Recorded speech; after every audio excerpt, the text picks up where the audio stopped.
Welcome. This is an informational session tonight for the North Colony Remote Elementary School, grades K through 6. It's great to be talking to you, get to go over a lot of important information tonight, and we're going to get right to it. I'll tell you first off, my name is Brian Deneen. I'm the Director of Teaching, Learning, and Innovation here in North Colony. I'm excited to be asked to be the principal of our remote elementary school. I was an elementary school teacher by trade, and then I was an elementary principal for a long time, for about 10 years. So it's fun to be back in this role in some ways. Unfortunately, I miss out on the seeing kids at the buses at arrival and dismissal, but we'll find different ways to have fun regardless. So tonight, I hope to give you a lot of information because I know that is what you're looking for.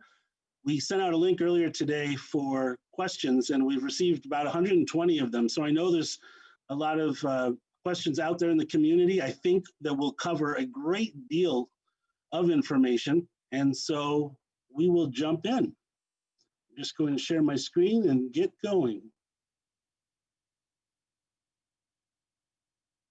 All right.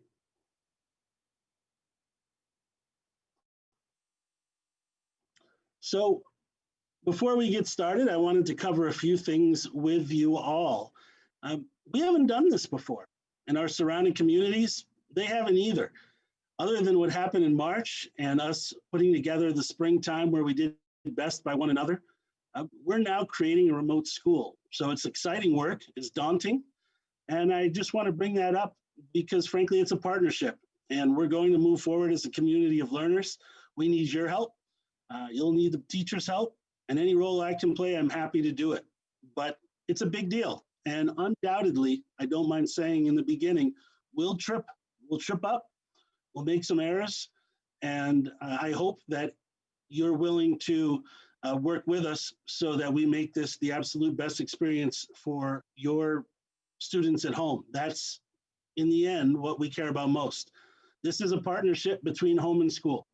Never more literally has that been the truth. The students will be in your classroom, at your house. So unlike dropping them off or having the bus pick them up and you don't see them, they'll be a part of your life.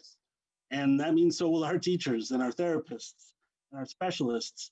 So that bridge between us has never been more important. So I hope you're willing to partner with us as we move forward. Right now, we have about 40 teachers for the remote elementary school. It's a big school. We're going to go over some facts just to give you perspective and some context, but it's a large school and a lot of people are going to be contributing to the success of your sons, your daughters. And we are ready to create and challenge and learn together. And like I said in the beginning, with that comes our request for your patience, your participation, and your perspective. We want to know how this is going for you too. Feedback is an integral part of teaching and learning, and that's going to happen in our classrooms, but we also want to get feedback from you so we know what things we need to look at, and we need to shape up, we need to amend, or frankly, we need to do more of.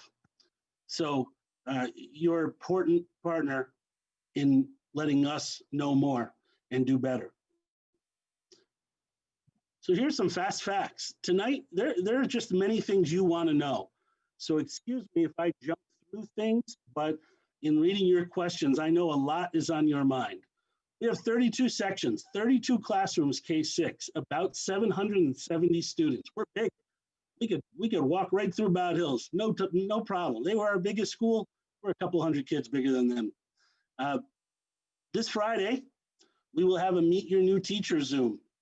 So like the email I sent last night, how that will work is when classes are all set and the teachers get their roster, they will email you tomorrow a link so that your children can meet their teacher on Friday. What is that? It's really important to us that first and foremost, that our students see their teachers' faces. This is not going to be a big dog and pony show. It's an introduction. It's a hello. It's a, are you ready for this? And here's a little something about what we're going to do together as a community. That's what Friday is about. We're excited for it. The teachers are excited for it. What are the day lengths? If you've been part of our PAC meetings every Thursday since early June, you know that all of this information is kind of evolved. So here we are, and let's make sure we go through it. If you have a kindergarten through third grade student, their day is 9:30 to 2:15. If you have a fourth, fifth, or sixth grader, their day starts just a little bit earlier at 9 and goes to 2:30. And we'll take a look at some schedules in just a moment so you have a better idea of what is going on during that time. We will not be assigning homework in the remote elementary school. And let me explain a little bit why. There's no doubt we learned a lot in the spring. And one of those things that we certainly learned was hour upon hour in front of the screen takes a toll.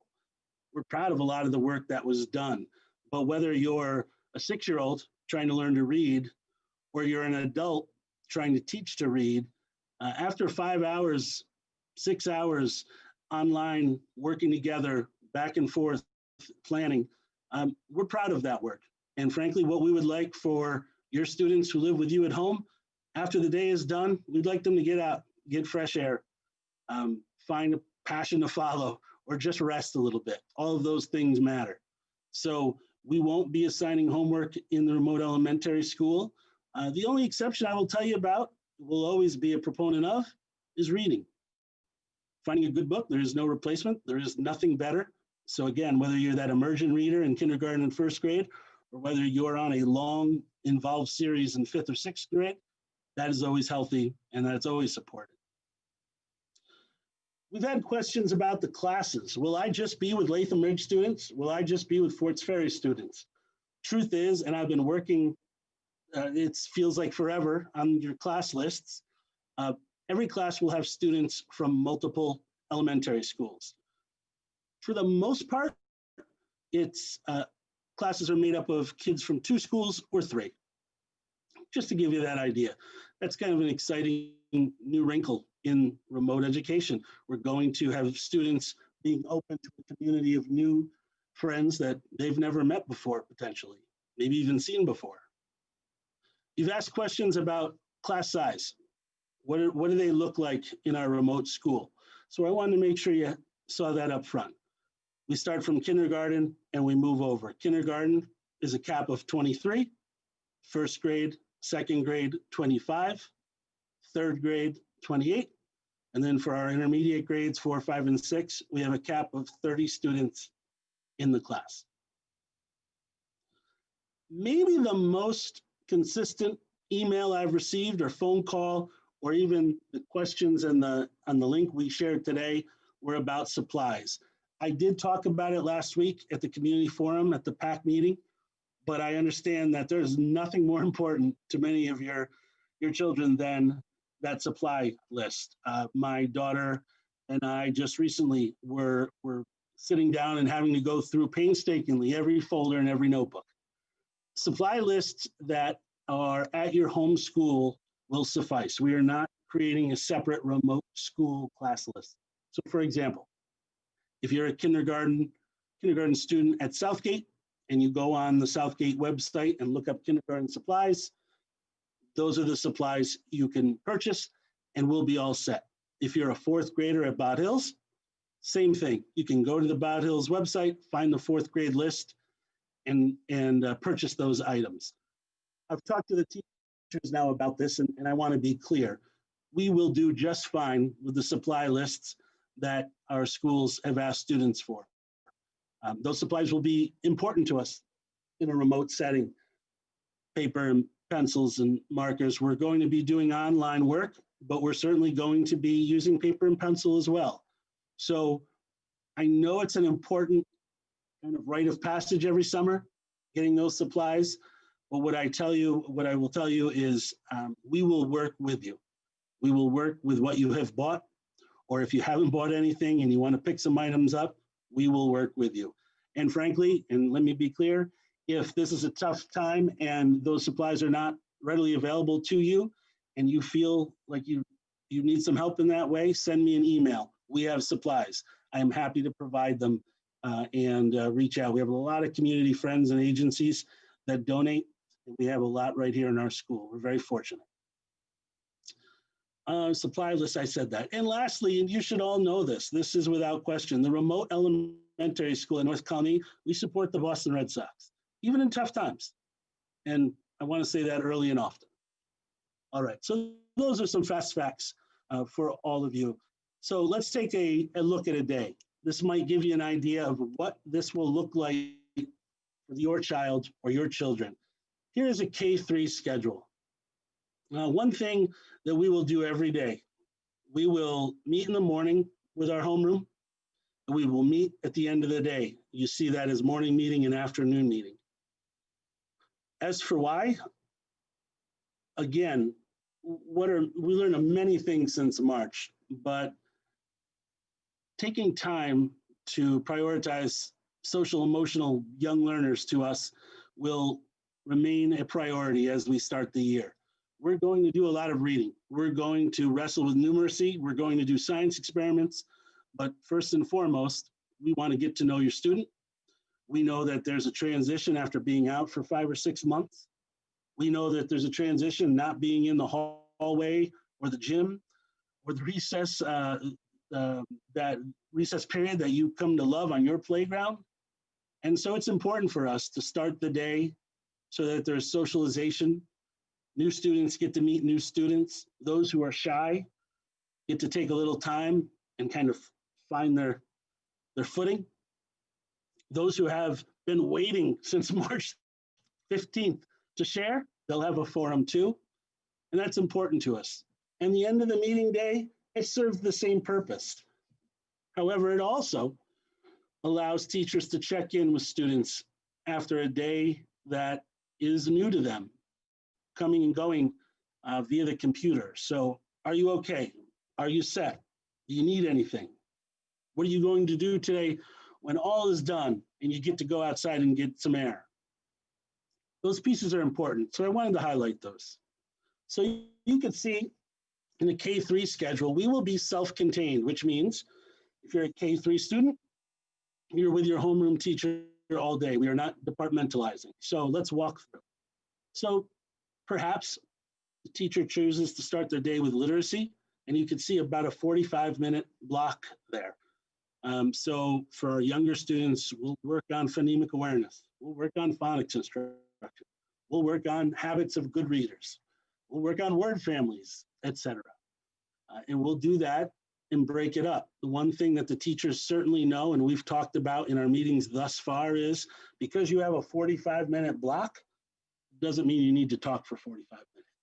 We find different ways to engage learners so that they are receiving direct instruction, so that they are getting to work independently, so that they are thinking aloud, and that they are also finding ways to work with their collaborators and their friends right there in their class.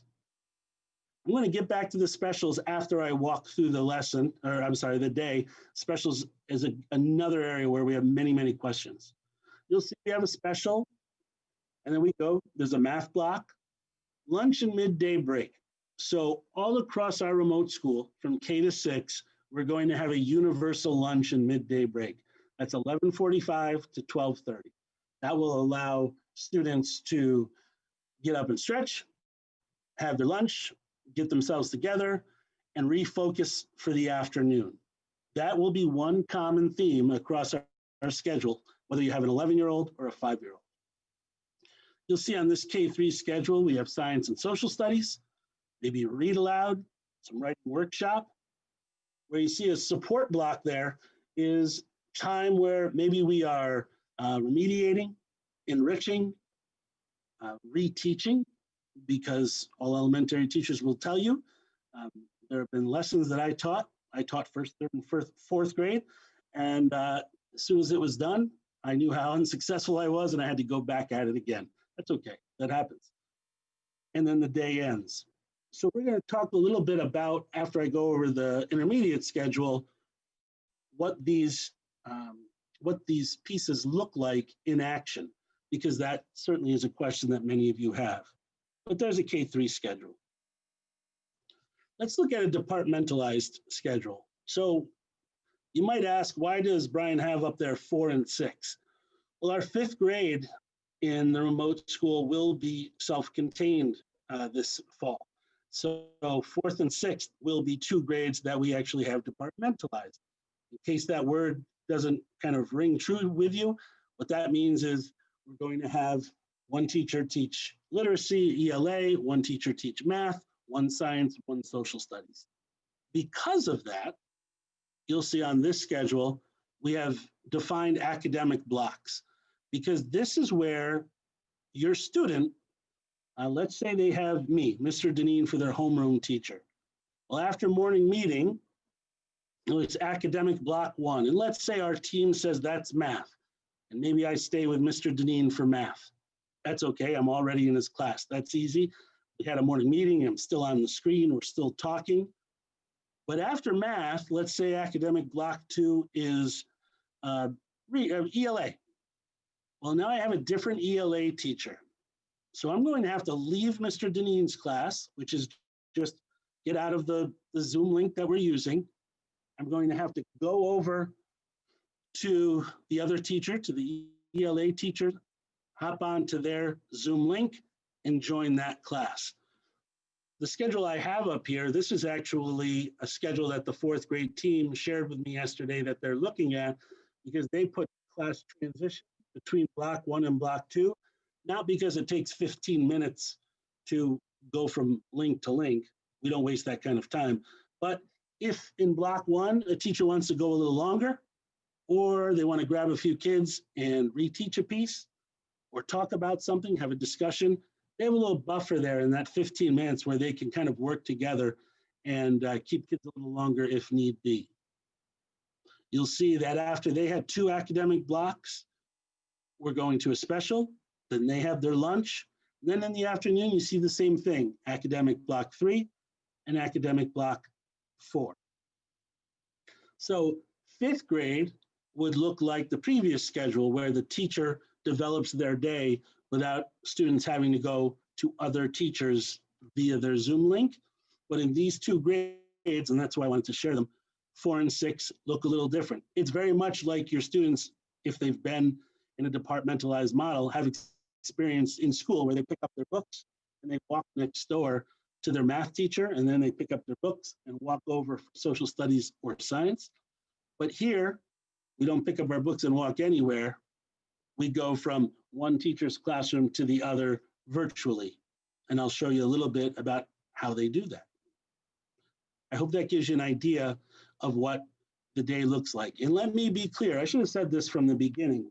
One of the biggest difference from the spring to today is that our day is going to be filled with synchronous learning. It's a big fancy word. You hear it a lot these days since COVID, but that means live working together, as opposed to just having work posted where kids go and work independently. So when I say go into your teacher's Zoom link, it's live. Your teacher's there. I'm here. We can discuss and talk. So I want to be clear about that. I think a lot of you knew that, but some of the questions did ask about that. Will they be able to interact with teachers? Yes, with kindergarten teachers all the way up to 6th grade teachers. We will have synchronous learning in the academic content areas. Okay. So where do I go? Where does my son find his teacher? Where does my daughter find her teacher? So what I want to show you now is we are not, one of the biggest pieces of feedback we heard K-12 was that we needed to find a way to have a single point of access. The toughest thing, especially for parents that had either siblings or had a child with, say, 4 or 5 teachers, is the how do I get there? I got to go here to go there. I got to go to this teacher, then go here. So what we have made is one remote elementary school website. If your child is in the remote elementary school, this is where they will go to find their teacher. This is where they will go when they go to a special and they need to find art. This is where they will go if they're switching subjects in 4th to 6th grade. I get out of Mr. Fatia's class, and I go to Ms. Vincent's class. I get out, the website is a place where I get all the Google Classrooms in one place. Also, we will have tabs on here by Monday for our E&L teachers, for our special education teachers, and all of our special area teachers. So we think it's going to be that one-stop shop that helps you as parents support your child, but most importantly for your child to navigate their learning when it's online. Will our 5 and 6 year olds need help or more help than our older kids? Sure. Will they pick up on it pretty quick? Yeah, I bet they will. But let me give you a look, and I hope that this works.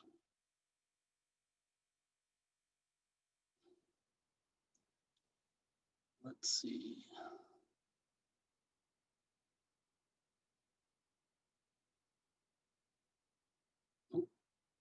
I apologize. Okay, I hope that everyone can see. This is our North Colony Elementary Remote School website. We are still working on it this week. This is a big week for us. We're working on a lot of things. But you can see right off the bat, if you have a K, a 1, 2, 3, 4, 5, 6 student, you can go right to the grade. There's contact information there for you where you can get a hold of me or our office here. So you can click right on the grade and it will bring you to the teacher. So I'm going to go over here to the left side. I'm going to click on grade 2. So all of our teachers are not set yet, but here are our classroom teachers. You can see some of them have had their link in already. So their classroom is already getting up and ready to go. If I had Miss Conroy, I would just simply go to Miss Conroy's name, click on it, and now I would be in her Google Classroom where there will be a link. That's that constant live link for her Zoom classroom. So again, we come to the website, we go to our grade, it brings us right to our teacher. You do not have to go anywhere else for any teacher. On this site right now are the grades. We will also have, like I said, but I want to be clear, I don't think I could say it enough. We will also have tabs for our special areas here. So when it's time to go for PE, for music, for art, for library, and we'll also have tabs for our ENL and special ed teachers. I actually think you saw on there, I'll go back to 2nd grade for a moment. Ms. Simonet, who's our ENL teacher, and she'll be working in 2nd grade, is already there. Our librarian has already, Ms. Moynihan, who you may know if you're a Blue Creek family, is already there. So you can see it's shaping up. What else will be here on this website, which will be kind of the foundation of our remote school? You'll see that we want to give you tips and support. If you're someone who is less familiar with all of those tools we'll be using. So here's some tech for parents and guardians, just to give you an idea. You can learn more about ClassLink, Google Classroom, Zoom and Google Meet. And then you'll see over to the side, how do you find your child's Google account? How do you log into ClassLink? Any of those pieces that you might be unsure of, you could come right here and get your own tutorial, frankly. So we thought that was important to also give resources to you. So again, and I apologize if I'm redundant, where do we go Monday morning? You will go to this website. Now, the first thing you're probably thinking is, well, how do I get the website? We will send you this link, of course, so that you all have it. You can bookmark it, and then you can have it there for the year or for the semester. So you'll get up, your student will go to this website, they'll go to their grade and write to their teacher, and the day will begin. For most students, and remember, we have almost 800, for most students, they are not departmentalized, and they will work with their teacher through that link all day long. They won't have to revisit, except for when it is time for a special. So I hope that helps you kind of see what the vehicle is that we will use. We thought one remote elementary school website was by far the best way to go, rather than 32 separate Google Classrooms that you have to kind of hunt and peck and find. And I want to give credit where credit is due. Gary Cimarelli, he is our district technology leader instructor, I should say, technology instructionist, I guess I should say. He's been such a resource for us. He has built this. All I did was give ideas, and they were before me in no time. And he'll continue to amend and make as user-friendly as possible. This is one of those areas. If you have suggestions, let me know. We want it to be user-friendly. We want it to be simple. We don't want it to get busy. I'll try to go back now to the slideshow.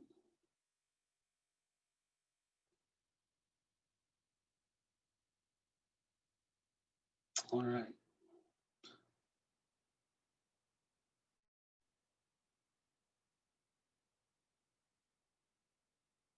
All right. So now let's talk about special area classes, because this is a really important part of our education for all students. This has been a source of many of the questions. So let me start by saying our specials, art, music, PE, and library will be asynchronous. These will not be live classes. As you can imagine, with the hundreds and actually thousands of students that are still in our 6 elementary schools, 75% of our students about, and our 25% here in the remote school, we simply don't have the ability to have staff teaching live everywhere. So our specials here for our remote school will be asynchronous. With that said, some of the most creative lessons that I have seen have been from special area teachers, that whether it's from a recorded video in a PE game, or whether it's a great make your own instrument lesson through music, etc. I'm excited about the teachers we have who will be creating our specials. So let me start at the top. I just said they would be asynchronous, so they're not live. Students will access the special area via our website. We just walked through the website. I told you that we'll be adding those tabs. So again, one-stop shop. If you're a family, you go to the website. I need to go to art, 2nd grade, there's my art teacher, I'm good.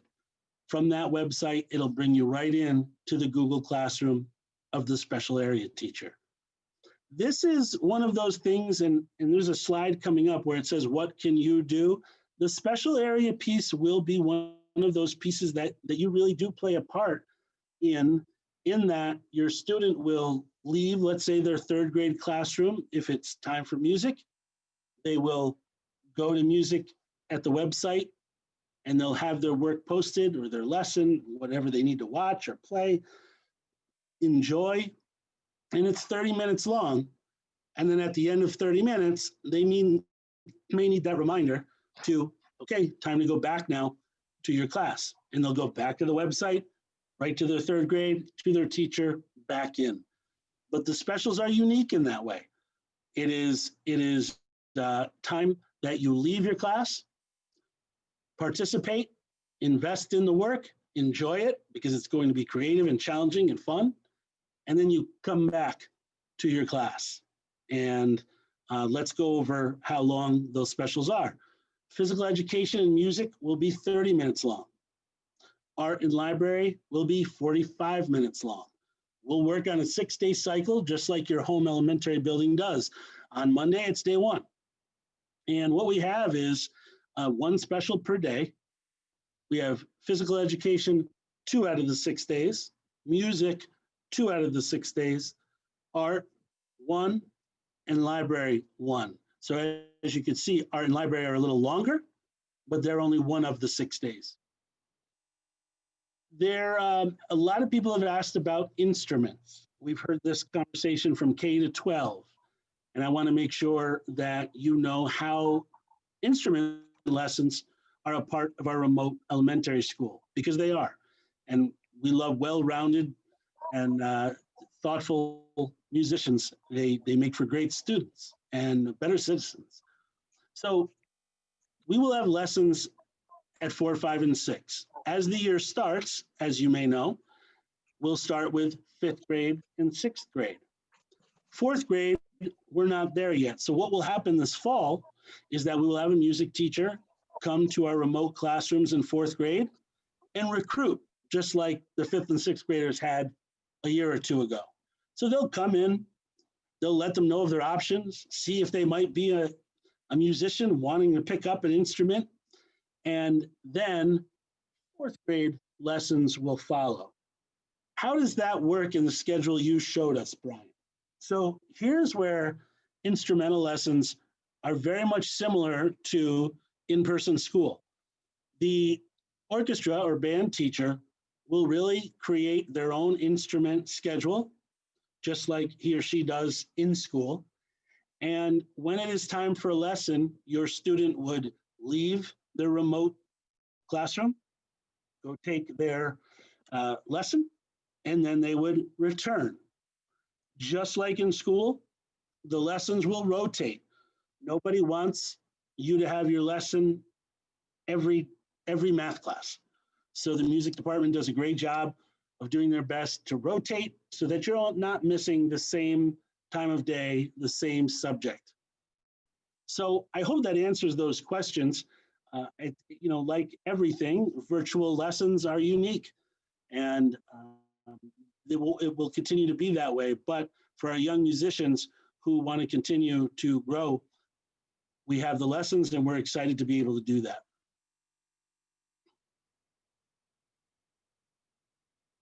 I don't know why I'm sorry. All right. So what might you see your child doing during the day? We met as a faculty, a remote faculty on Friday, and I've met with individual grade levels. Today, we met again as a large faculty with all of our K-12 supervisors, where we went over ideas for ELA, math, science, and social studies, templates, ways to engage kids as we plan and look for resources.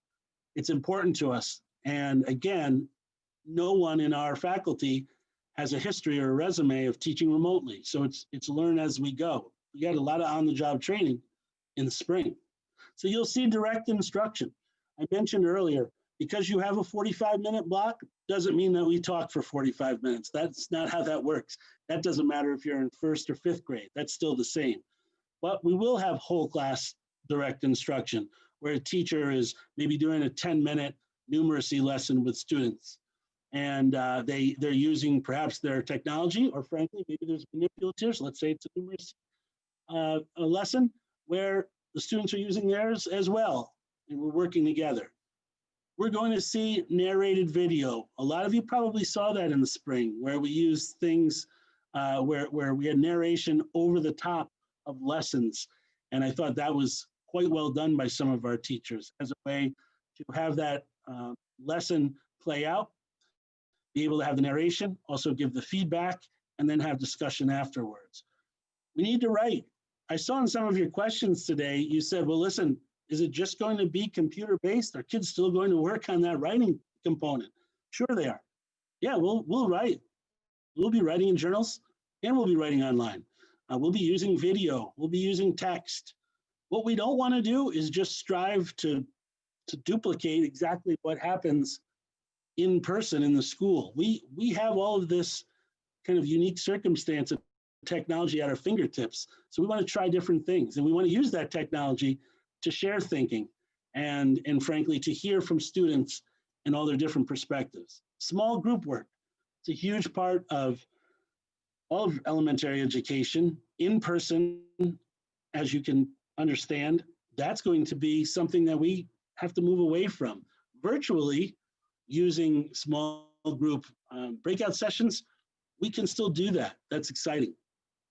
Independent work. This is just like you and I probably did a whole lot of growing up, which is there will be a part of a lesson, and then there will be independent work. Go about it, work at it, whether it's a math problem, whether it's a paragraph, whether it's editing, whether it's phonemic, or I should say, a phonics lesson. So that is still very much part, even though we're in a remote setting. Read alouds, nothing better in the world. Nothing better in the world than interactive read alouds. We'll have assignments in Google Classroom, just like you certainly have seen many times before. And assignments, like I said, will use paper and pencil as well as the computer. That came up a bunch, so I'm glad that we got to address that. How do we get what we need? So this is a really important slide because many of you want to know, well, how do I get a math textbook? How do I get the phonics textbook for K2? We are doing our very best now, putting together the resources that your students at home need. This will not be over this week, and we'll talk about that in a moment. We're going to have to come up with a process by which we can have pickups throughout our year so that we can get things like trade books in students' hands or math manipulatives that maybe we didn't have. But this Friday, we are going to have a parent supply pickup. These are a little different, and let me tell you why. As you can imagine, we have a bunch of things going on in the district. We have construction. We have 4th through 6th grade moving to the middle school. We have 7th and 8th grade moving to the high school. We have K3 spreading out in groups of 15 across their buildings, and we have about 800 K-6 students going remote. Supplies are in different corners of this district. What we want to do is our very best to get the basics in your hands for Monday. And you know what? If we can't get you something on that first day, or we need to get another one, we'll work that out too. That's kind of the beauty of technology. We have so many resources at our fingertips that we have other options.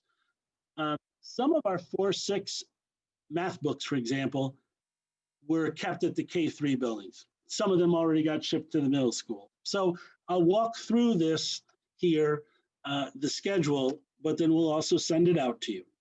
Blue Creek, they're a school that held on to their math books for K6. So if you are a Blue Creek family that is going remote, you just need on Friday to go pick up between 1 and 3, and we have everything there for you. Bout Hills, if you're a K through 3 family that has been at Bout Hills, that is where you'll go on Friday, K3. Forts Ferry, that is the other school where Dr. Lobdell was able to hold on to the books. So if you're a Forts Ferry student, you go to Forts Ferry for your pickup. Latham Ridge, Loudonville, and Southgate, K3, go there for our pickup. But again, 4-6, we're going to have it at the middle school between 1 and 3 for our parent pickup. I know I just said a lot of words over and over, and it gets somewhat confusing. If you have this chart in front of you, it's much simpler to know who you are, what time, and where to go. You can see the windows are a little different depending on building activities. And what we will have you do is pull up to the school. I talked to all the principals this afternoon. I feel pretty confident in saying that they are just setting up outside the building and can hand it to you as you pull up. Again, we're not handing you stacks and stacks and stacks. I'll give you an idea. Math books go all the way up K6, and there's smaller workbooks that are 4, 5, 6 of them in the young grades and fewer in the older grades. We do have a phonics book for our K2 students. So, and then we do have some things that some of the buildings have put together, little to-go packs that may be there for you as well. This is a first step. This is one of the biggest questions our faculty has. How do I get supplies to my families? So you'll see on the next slide, that is one of those things we are still working on so that we know moving forward what the protocol is. So this Friday is a busy day for remote students because we're going to have the Meet Your New Teacher Zoom earlier in the day, and then the pickup, which is later in the day. And let me be clear, everything here is getting tight on our timeline. If you say to me, Brian, I go to Latham Ridge, I'm a 2nd grader, and we won't be here Friday, that's fine. That is fine. You can let me know. We will work out another way for either you to pick it up at another time, or we'll hold it for you, or we'll get it to you. So let me be clear about that. For those of you seeing this and saying, boy, I wish I knew this, I have this appointment, or I'm going to see my mom, we will work with you. We can do that. We're flexible. And this whole adventure into remote education demands that we are. So it's okay. What are we still working on? Well, I just talked to you about the pickup. Folks, I think what we need to do, and it would help to have feedback from you, is find that sweet spot of how often picking up supplies works for you. In my mind, and I've said this to our faculty, I think if we scheduled a pickup potentially every month at our home elementary school, that might be good. Now, if we don't have anything to give you, obviously we don't need to have a pickup. But when it comes to, especially in the older grades, books that we would like to read and discuss, or just a supply that manipulative, like I said earlier, that we would really like you to have because it helps you, that is something we may just say, yep, we need to schedule that.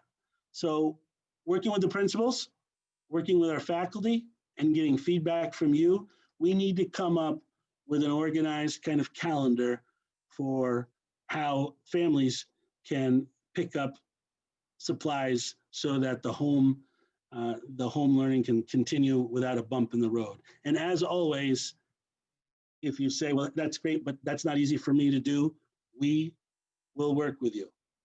I have no problem. I have the best minivan in the parking lot. I am not afraid to drop off things. And so don't for a moment worry about that. We'll reach out with no issue. Second bullet, what happens when a teacher is sick? Some of you have asked this, the faculty has asked this, and we're working on this and have to figure through it K-12. As you can imagine, people are hard to come by.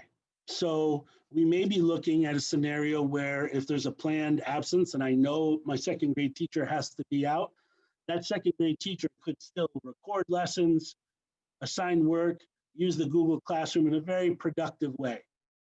So that's probably the area we're going to investigate and work with you on.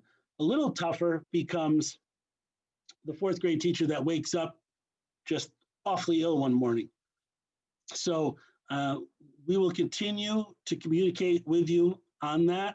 The truth is we do not have a pool of virtual subs, if you will, and subs are hard to come by in person, but we do want to make sure that we continue to have your students engaged. And frankly, virtually, that may be easier to do because we do have the Google Classroom and the website already set up. We do have the technology to record, to tape, to narrate, and to share. So more to come. How do students remain connected to their home elementary school? That's very important to us. It's very important to the principals in the elementary school. And I know darn well it's important to you. Many of you have invested years in the hallways of the buildings that you know well. What I think we would like to do first off is once we get the website up and running next week, we'd like to work where we can have a tab also of each of your home schools so that if you are a Loudonville parent, that website that we use every day, you could always easily click and be at that Loudonville website in no time. So it's one way to make sure you're up on what is going on, how are things going, any special events, etc. So that's one way because we know it is important to have that connection. Special education and ENL. In truth, we could probably have a few meetings about these important topics. Here's what we're working on. We have ENL teachers assigned to the remote school. Actually, I had a number of them at our faculty meeting today. They're excited, they're ready to go. And I've talked and worked with Mr. Barden on the special education numbers as well. What he's working through is how many students in our remote school are classified students and what is the service that we need to give. As you know, we will and should and want to support our ENL and our special education students. That will continue. That will be part of their day. How does that work? Well, Resource Room works remotely. Pull-out ENL services work remotely, just like they do in a hallway down at Southgate. We can pull students together. We can work and discuss and use our language. We can work on our goals. And the same thing for those of you who have students who may receive speech language, occupational therapy, physical therapy. We have those therapies that we can be given virtually, and that is exactly the plan. At the end, I will have Mr. Barden's PPS contact information, but as we finalize our class lists and numbers, they will then be assigning their special education teachers, who will then obviously reach out and let you know that yes, I'm your ENL teacher, I'm your special education teacher, and we're excited to move forward with you. Assigned teachers, I said last week, and I've said via a couple emails that came my way, our goal was tonight, and worst case scenario would be tomorrow. I have all the classes right here. In truth, before this meeting, I was here working and going through the final draft, and I'm glad I did. I found an error. It was a pretty substantial error. So as far as just our numbers in one spot, we fixed it. So we will have your teachers tomorrow for you in the portal. And it's really important to the teachers as well, because they want to reach out to you and send you that link for the open house on Friday, or I should say the Meet Your New Teacher, not open house, on Friday. So I appreciate your patience. I hope you understand that with figuring out who is teaching where and who is in remote and who is in person, it's quite the undertaking. And then trying to look across 6 buildings to have classes that meet our needs and most importantly, meet our students' needs. So tomorrow, you're very close. We're almost there. How can you help? Well, I think I started this conversation talking about the differences from spring to now. We've been out of school a long time. School looks different than it did in the spring. And any conversation you can have with your student at home to let them know that this is an exciting new adventure, but it'll be a challenge. That would be helpful. Let them know to embrace the change, meet new people. That would be helpful as well. Let your teacher know about your child. We do better when we know about the kids in front of us. You know your child better than anyone. That will not change. And it's amazing how many students we may see where we think this is going great, but there's something underlying that we would never know. Or, as importantly, maybe this is the key for that student to do wonderfully. We didn't know that. Share that.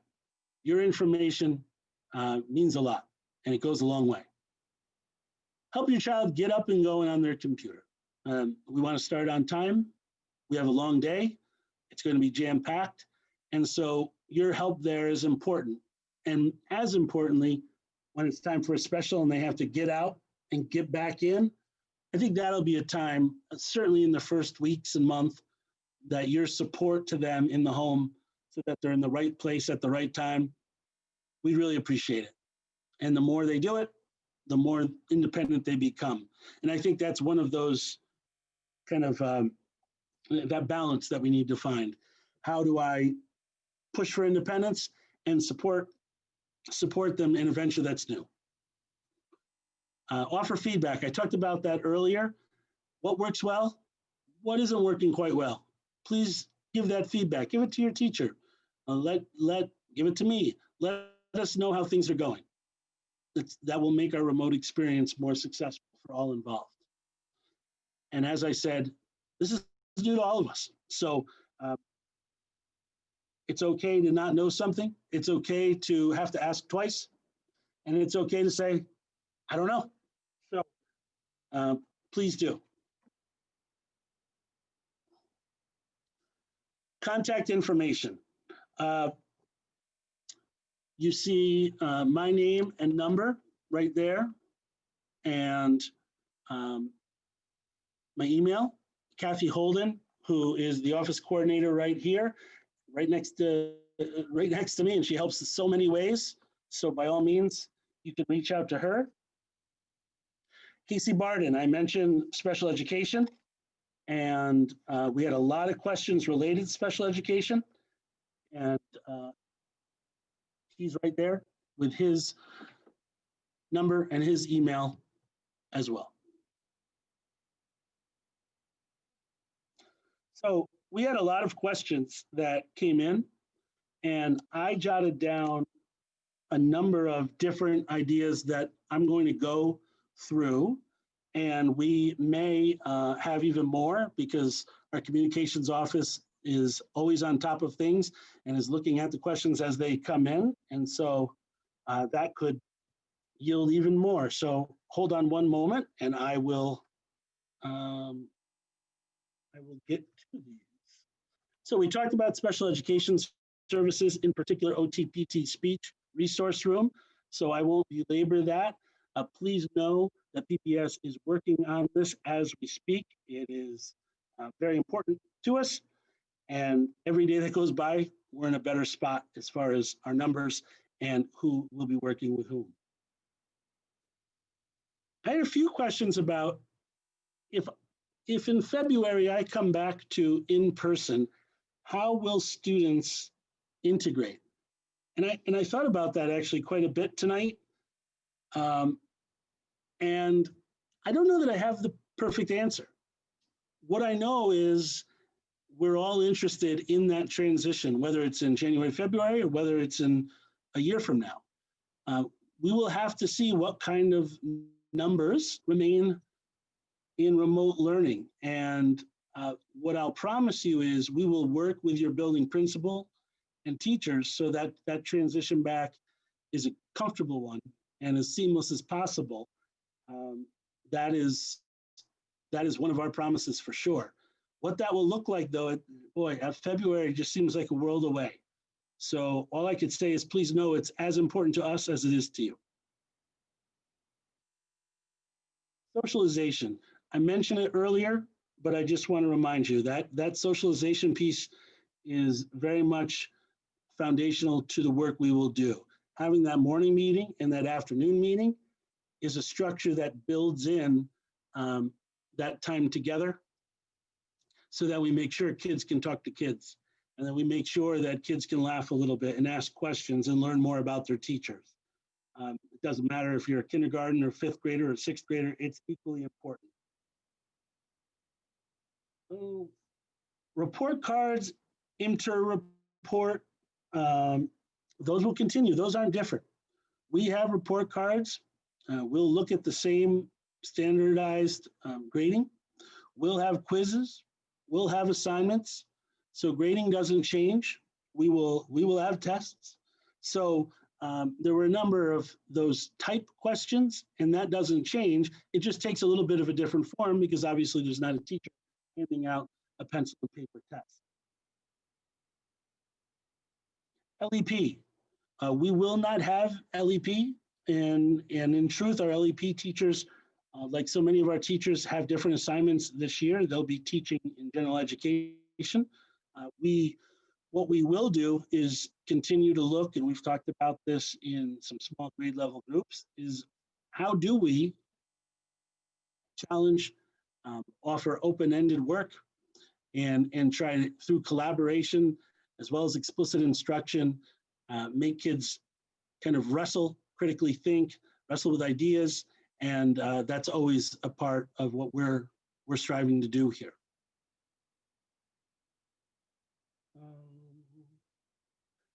Let's see, PTA. I was asked about PTA, and you, by all means, can continue to be part of the PTA in your home building. That is a nice way to have that bridge remain and have that connection with other families and other adults should you choose to. We will not have a remote elementary school PTA because again, we have 6 well-established PTAs in our buildings and they do such good work. So I wanted to make sure I addressed that. The calendar, there were some questions about, well, do we have anything different? Bottom line, we follow the North Colony calendar. So if it is a holiday, it's a holiday for the remote school. If it's a half day, it's a half day for the remote school, etc. Okay, Sam, do you have other questions? Those were ones in many ways that were popping up on my list. Do you have others that stand out to you?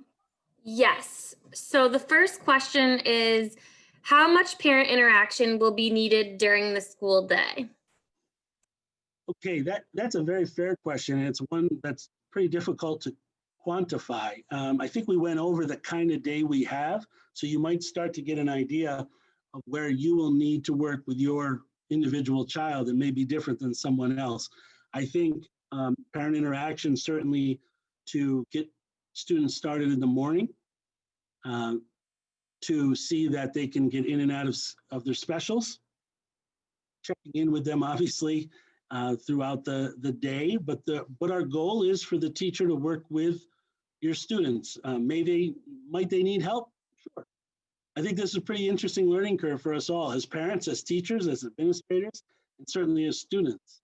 So it is hard for me to say this is how much effort and time your role will take as parent, but we appreciate the investment. Your choice in being remote certainly puts you in that position where you will be a part, very much so, of your child's teaching and learning every day. Okay, the next question is, will the students who have to possibly quarantine from that who are in-person learning be bumped into our children's remote classrooms?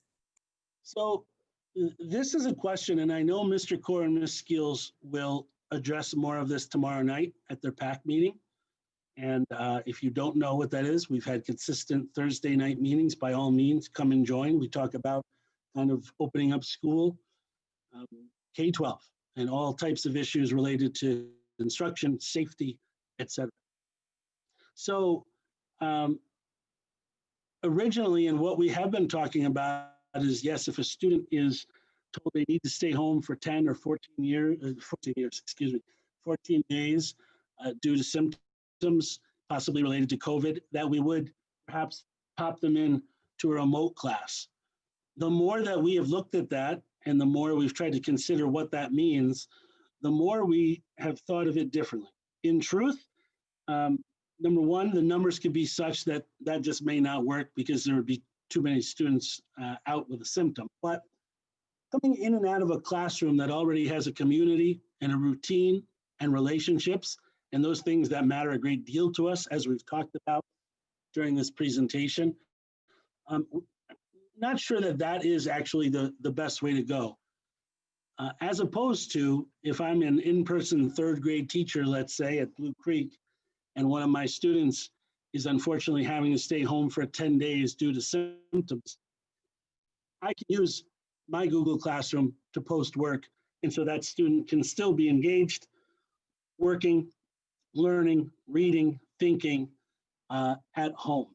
So right now, and we will talk about it more tomorrow night, we're leaning toward that model where the in-person teacher would be posting work on those Google Classrooms so that students who are home, unfortunately, can still be engaged, as opposed to joining a remote class that may have an issue taking in people in and out like a revolving door.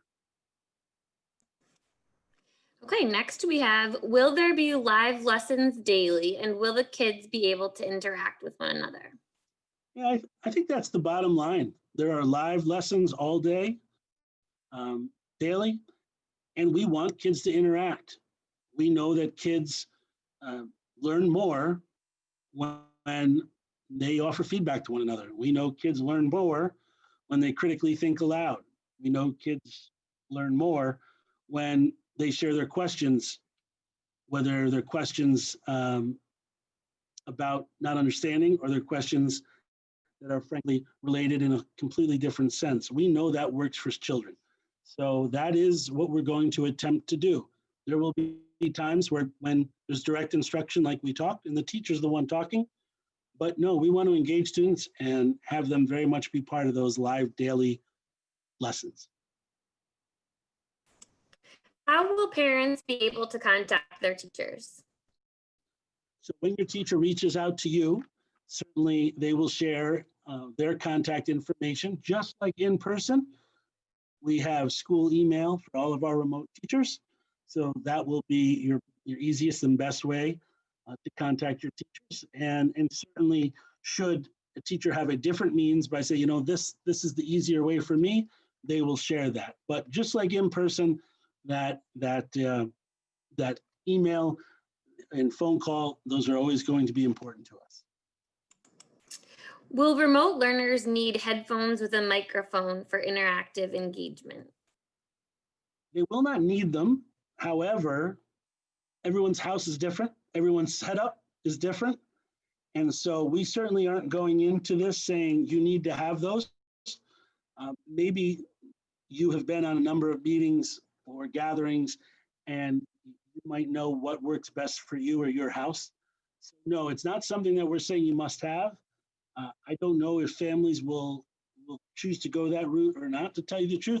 I think just like any meeting I'm in where there's a certain portion of teachers that have earphones in, earbuds in, and many who don't. So I think depending on what your need is with your technology at home, that's what's best, but it's not something we're telling you you should have. Do students need to use the district Chromebook, or will a home laptop work as well? Yes, we would like to use the district Chromebook. That is where we have our ClassLink, our school resources already in the Chromebook. So that is why we have those for you. Good question. Next is, will children be with classmates from their home school who are also doing remote learning? Is this being prioritized?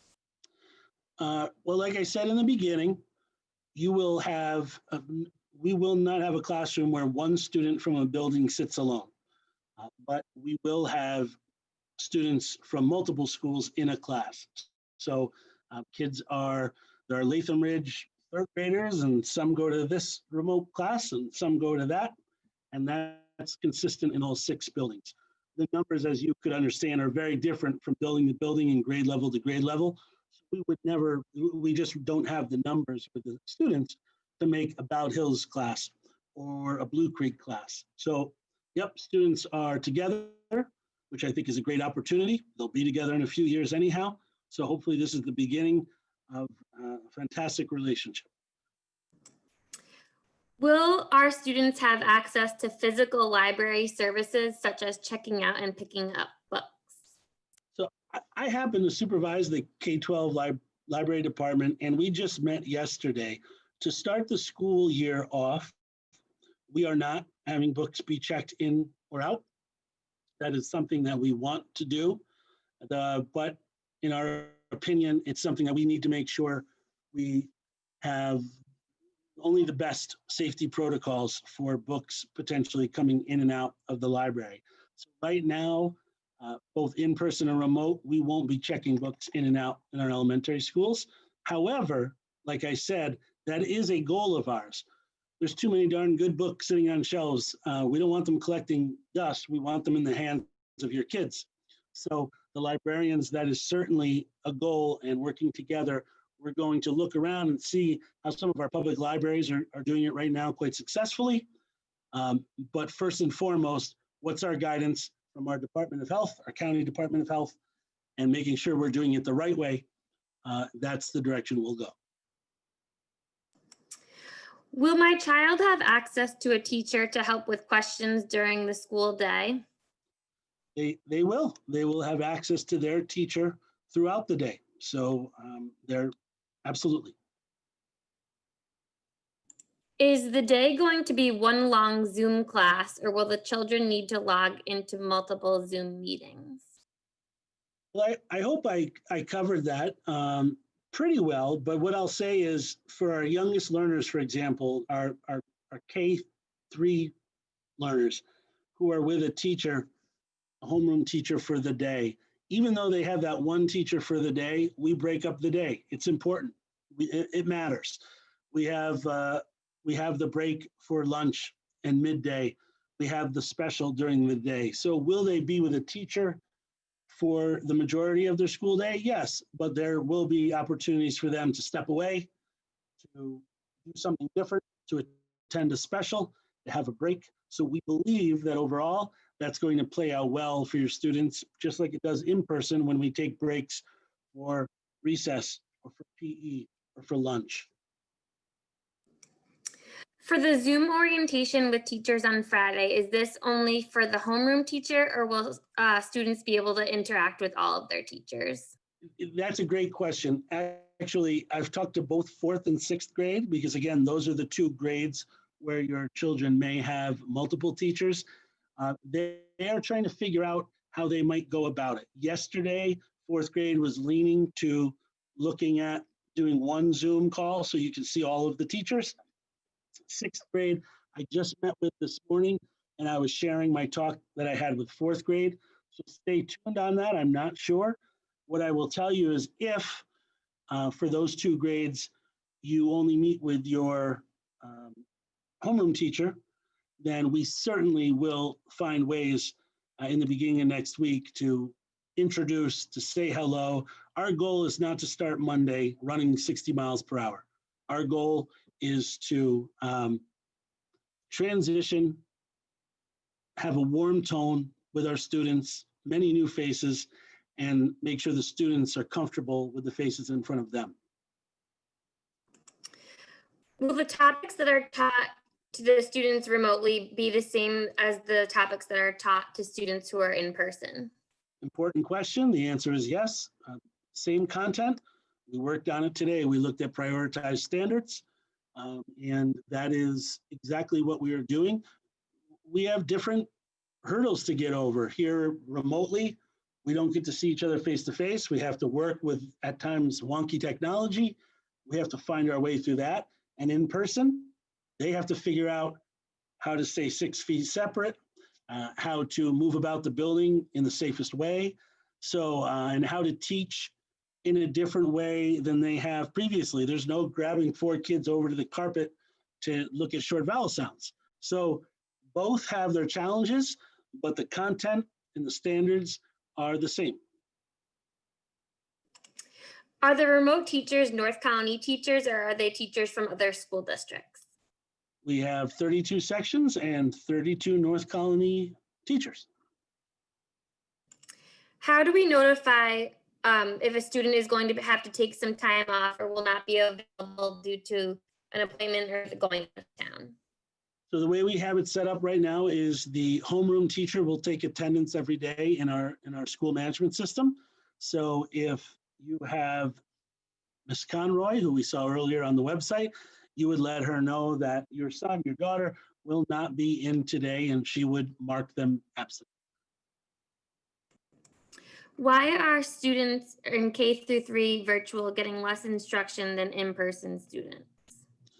So it goes back to a little bit what we talked about earlier. We're trying to find that balance of staring in a screen, being virtual, what that takes, the ability to frankly engage and stay focused for 5, 6, 7-year-olds, as opposed to being in person where you can kind of get up, move, refocus, and have that supervision at the same time.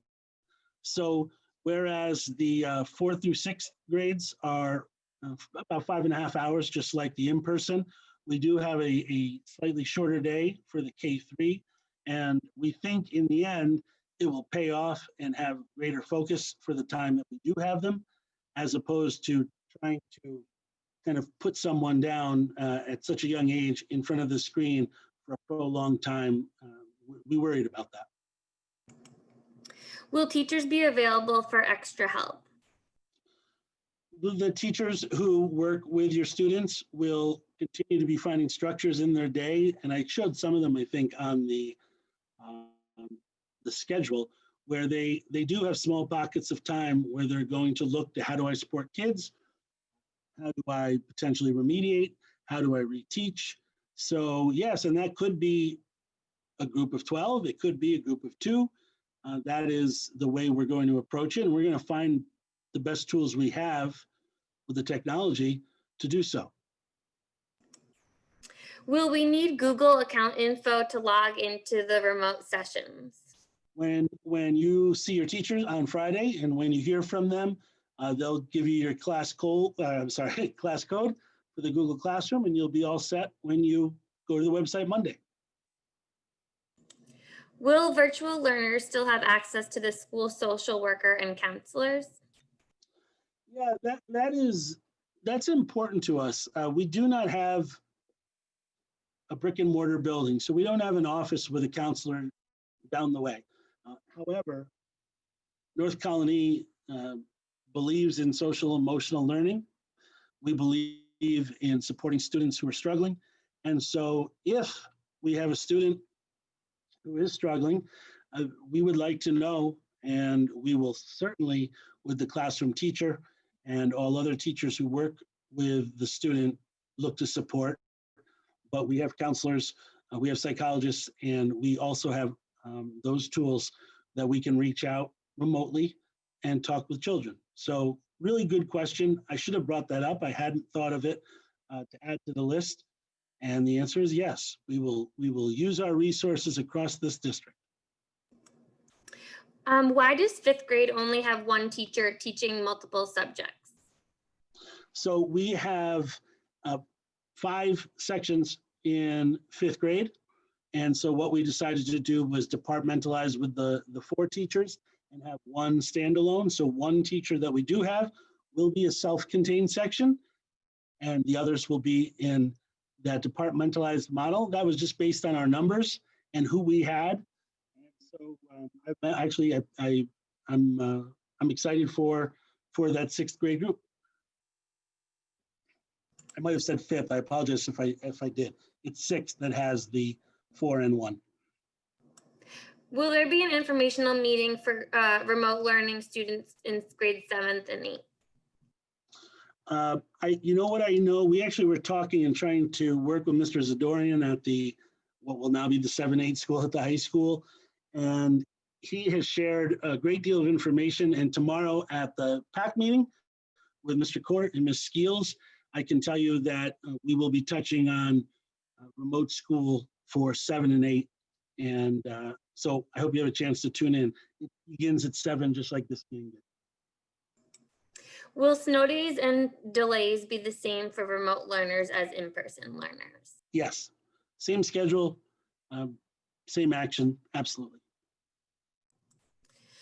How will hands-on classes be held for remote learners? Is there an option for them to attend those after school? Well, we won't have after school hands-on classes, but actually that is what we're working through now. In particular, a subject like science. Today, our science supervisor talked to us about our online Carolina science kits through Smithsonian and how those will enable, hopefully, us to have students be hands-on, whether it's a small experiment that the teacher demonstrates for the student, or more importantly, and hopefully, a small experiment that the student can do at home. So we were just talking about that today. It's important for us to figure out the hands-on portion of instruction. It's also a great challenge. I can only be upfront about it. In particular, with science, we have invested a great deal in our science just in the last year, and we have some terrific science kits. We're going to make them as remote as we can so that kids learn from them and get excited by them. But it is a challenge, no doubt. Will there be any opportunities for socialization for the students? We certainly have the socialization, like we said and have talked about tonight, within the class structure. As we get moving here, I am completely open to figuring out how could we have ways by which we do gather and see each other. It's hard to do. You can imagine a Zoom with 40 people is hard to control, let alone 780. But that doesn't mean that whether it be grade level wise or primary, intermediate, that we can't come up with some ideas to have our students have some of those opportunities. I'm all about that, and I take all creative ideas. So by all means, feel free to send me some thoughts. If a child has completed an assignment during the class time, are they expected to still stay logged into the class? Yes, you are part of the class. You are in the second grade class, the fifth grade class. So that is part of the dynamic of being in the classroom, and the teacher's work is to monitor how that's going and what the next steps are. But yes, we don't want students finishing up a math problem and taking off. We want them there for the day. If we run into connectivity issues, will there be a recording available if we get knocked off the internet during the scheduled class time? So that's a very good question, and that's a question we are talking about a little bit. Here's what we know. If I am, as a teacher, teaching a lesson, we can record that and we could show it to you later. Someone could watch it. What we can't do is record our students. So the most effective way we know to work is having that back and forth. So much of our work will be two-way and therefore wouldn't be able to be recorded. However, those things that are, we can.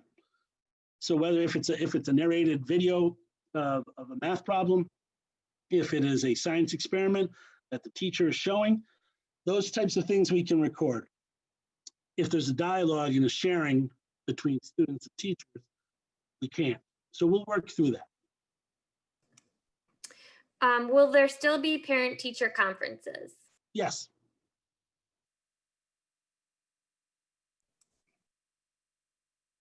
I got you on that, Sam, didn't you? Huh? Yeah, I was like, wow, yes. that was quick.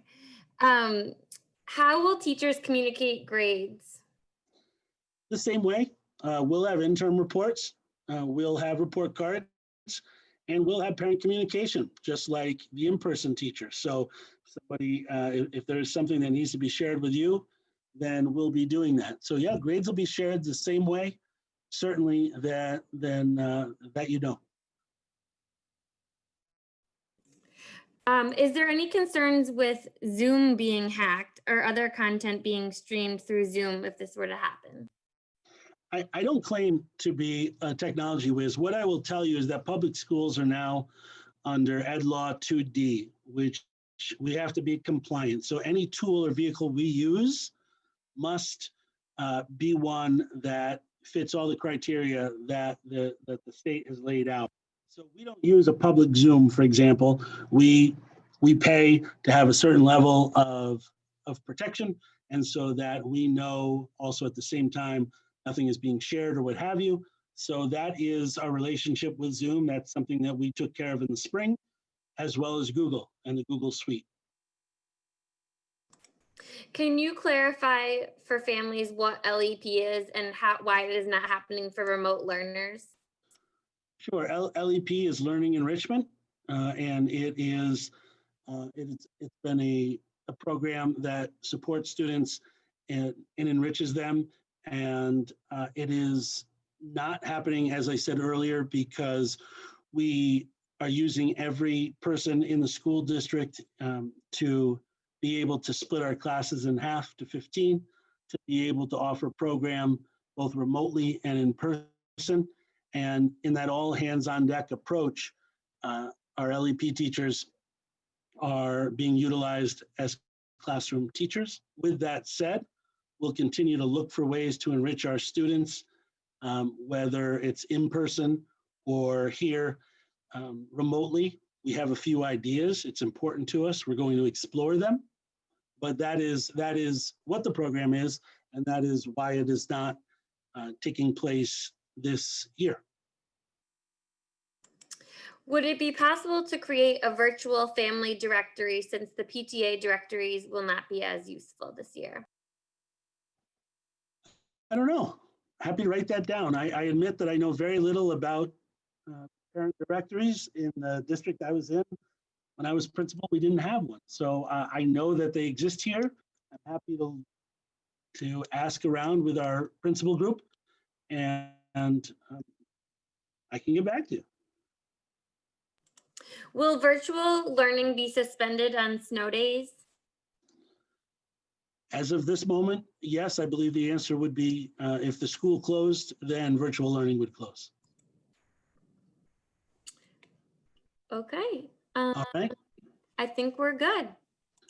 Well, I'd like to say, I don't know, do we have a number of people who have been watching by any chance? Great. Well, that's a lot of people. And I know you are busy, and I know this is the end of summer, but I also know that this is important to you. So thank you. Thank you for caring. Thank you for asking questions. Thank you for sitting through my slideshow. And I hope that this was informative. We did our best to touch on the different components that we kept seeing over and over from you. I'm not hard to find, so by all means, we could talk more. And also, we'd ask you when you meet your teacher, just like you do in every other year, feel free to reach out, ask questions, learn more. So thank you. Thank you to the IT and communications team for making this all happen, and including Ms. Holden. And to all the families, we are excited to get going. Welcome to North Colony Remote Elementary School, and here's to a wonderful fall. Have a great night.